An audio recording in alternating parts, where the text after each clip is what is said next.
Welcome back to the channel. ఇవాళ వీడియోలో భార్యాభర్తలు ఏ సమయంలో కలిస్తే ప్రెగ్నెన్సీ కన్ఫర్మేషన్ అవుతుంది, ఇన్ కేస్ 1 year అయినా కూడా ప్రెగ్నెన్సీ రావటం లేదా, ఎలాంటి బేసిక్ టెస్ట్లను ఫాలోఅప్ చేయాలి, ప్రెగ్నెన్సీ వచ్చే ఛాన్సెస్కి ఎలాంటి ట్రీట్మెంట్ అండ్ రెమెడీస్ ఉన్నాయి అనే విషయాలన్నీ కూడా ఈ వీడియోలో మనం క్షుణ్ణంగా తెలుసుకుందాం. మరి వీడియోలోకి వెళ్ళే ముందు నాది ఒక చిన్న రిక్వెస్ట్, ఎవరైతే మన ఛానల్ని ఫస్ట్ టైం చూస్తున్నారో సబ్స్క్రైబ్ చేసుకోండి, అలాగే పక్కనే ఉండే బెల్ ఐకాన్ని యాక్టివేట్ చేసుకున్నట్లయితే నేను చేసే ప్రతి ఒక్క యూస్ఫుల్ వీడియో మీకు నోటిఫికేషన్ రావడం జరుగుతుంది. వీడియో ఎక్కడ కూడా మిస్ కాకుండా చూడొచ్చు. మరి టాపిక్లో వెళ్ళిపోదామా?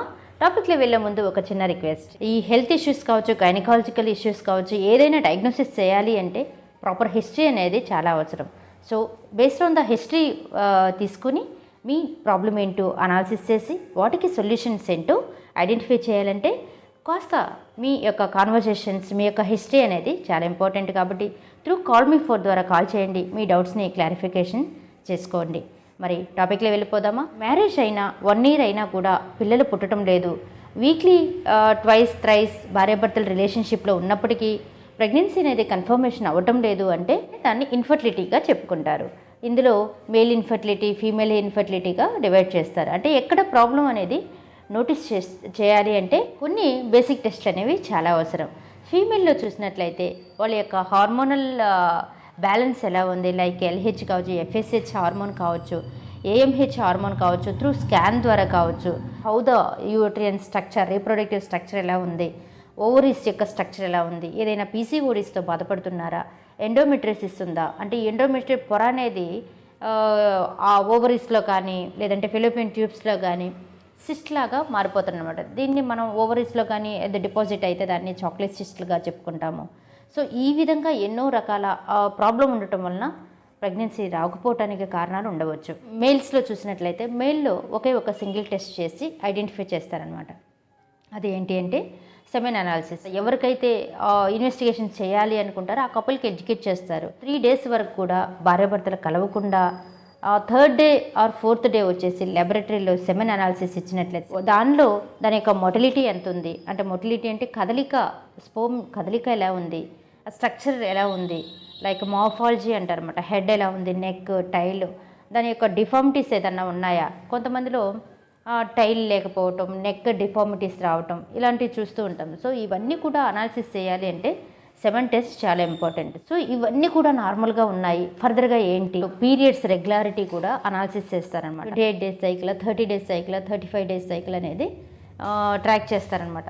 మీ పీరియడ్స్ కూడా రెగ్యులర్గా ఉన్నాయి, మీ టెస్ట్లు కూడా రెగ్యులర్గా నార్మల్గా ఉన్నాయి అంటే కొంచెం డెప్త్గా పోవాల్సిన అవసరం ఉంటుంది. అది వచ్చేసి ట్యూబ్ టెస్ట్ అంటారనమాట. ఈ ట్యూబ్ టెస్ట్ అంటే కొంచెం డైని ఆ ట్యూబ్స్ ద్వారా అవి అండాశయంలోకి చేరుతున్నాయా లేదా అనేది స్కాన్ ద్వారా అనాలిసిస్ చేస్తారనమాట. సో దీన్ని ట్యూబ్ టెస్ట్ అంటారు.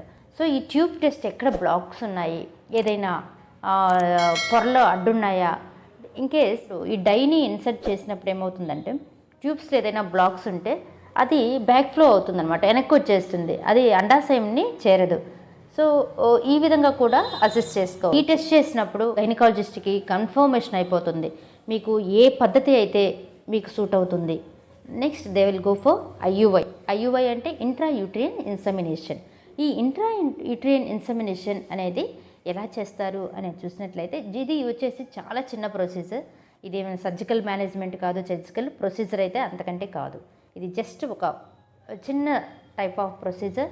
ఇది 10 to 15 minutesలో అయిపోతుంది. అంటే మీ హస్బెండ్ స్పర్మ్ని కాస్త వాష్ చేసి మంచిగా ఉండే హెల్దీ స్పర్మ్స్ని డైరెక్ట్గా గర్భాశయంలోకి ఇన్సెమినేట్ చేయటం అనమాట. ఇది వచ్చి ఐయుఐ పద్ధతి. ఇందులో కూడా మీకు ఏది సూట్ అవుతుంది, ఈ ఐయుఐ పద్ధతి మీకు సూట్ అవుతుందా లేదా డైరెక్ట్గా ఫర్దర్గా టెస్ట్ ట్యూబ్ బేబీ పద్ధతి మీకు సూట్ అవుతుందా అనేది ఆల్మోస్ట్ ఇక్కడి వరకు గైనకాలజిస్ట్కి ఖచ్చితంగా ఐడెంటిఫై అవుతుంది. ఏది సూటబుల్లో గైనకాలజిస్ట్ డిసైడ్ చేస్తారు. ఈ ఐయుఐ పద్ధతి చేసిన వెంటనే 3rd dayకే 4th dayకో ప్రెగ్నెన్సీ టెస్ట్ చేసుకొని లేదు మాకు నెగిటివే వస్తుంది అని చెప్పి చాలామంది డిసప్పాయింటెడ్ అవుతూ ఉంటారు. ఐయుఐ ప్రొసీజర్ చేసిన 14th dayకి మాత్రమే రిజల్ట్ అనేది తెలుస్తుంది. మీరు ఎవరైతే ఐయుఐ ట్రీట్మెంట్లో ఉంటారో వాళ్ళు 14th day ఆఫ్ ప్రొసీజర్ తర్వాత ప్రెగ్నెన్సీ టెస్ట్ చేసుకోండి. ఐదర్ పాజిటివా నెగిటివా అనేది డిసైడ్ చేసుకొని, ఇన్ కేస్ నెగిటివ్ అయితే again you have to consult the gynecologist and do one more IUI procedure. అంటే ఈ ఐయుఐ పద్ధతులు అనేవి ఎట్ ఎ టైంలో సక్సెస్ రేట్ అనేది ఉండదు. 3 to 4 సిట్టింగ్స్ అనేది అవసరమవుతుంది. ఇదండి వీడియో. 1 ఇయర్ అయినా కూడా ప్రెగ్నెన్సీ రాకపోవటానికి ఎలాంటి కారణాలు, బేసిక్ టెస్ట్లు ఏవేంటి చేసుకోవాలి, ఫర్దర్గా ఎలాంటి ట్రీట్మెంట్స్ని ఫాలోఅప్ చేయాలి పిల్లలు కలగడం కోసం అనేది విషయాలకు తెలుసుకున్నాం కదా. మరి ఈ వీడియో కానీ మీకు నచ్చినట్లయితే లైక్ చేయండి, షేర్ చేయండి, సబ్స్క్రైబ్ చేయడం మాత్రం మర్చిపోకండి. మరిన్ని వీడియోస్ కోసం ఏదైనా డౌట్స్, క్వరీస్ ఉన్నా త్రూ కాల్ మీ ఫోర్ ద్వారా కాల్ చేయండి. మీ డౌట్స్ని క్లారిఫై చేసుకోండి. Thank you.